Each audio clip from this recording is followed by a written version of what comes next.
MegaCrit printed my card design. Last month I made a video about how Sword Sage should give Sovereign Blade replay to open up synergies with parry and other cards, and this week they patched it into the game. Did they see my video?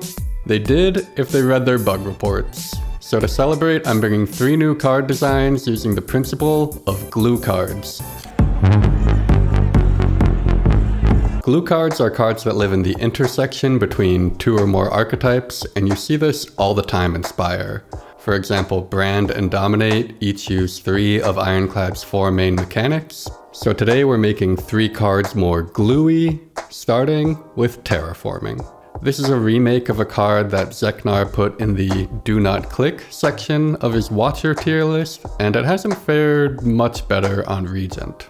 My first instinct was just to trim both the numbers on this card, but I think we can do better.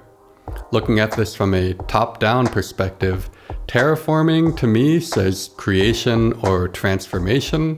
Regent I think already has enough transform cards, and while a minion that gave you vigor could be cool, I don't want to mess with this pattern. Thematically, what would come from Terraforming?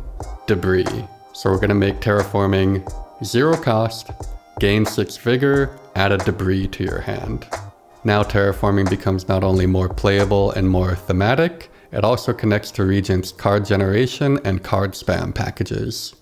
For my next card, my goals were to connect vigor and star generation, and also differentiate Shining Strike from Solar Strike. Shining Strike will now cost 2 energy and say deal 18 damage, gain a star for every 10 damage dealt this way. Now cards like Monologue or Arsenal can help us hit key breakpoints, and we also open up fun sequencing like Patter into Shining Strike for 2 stars, or Falling Star into Patter into Shining Strike for 3 stars. And finally, a card I would change the timing of, but not the card text. Currently Mayhem will play the card after you've drawn your hand for the turn, but if you switch the order, you open up synergies with cards that put other cards on top of your deck. For Regent, this would let you use Photon Cut to cheat on the cost of star cards or Sovereign Blade, and I know Ironclad wants to set up a free bludgeon. Thank you so much for watching, and if you enjoyed the video, feel free to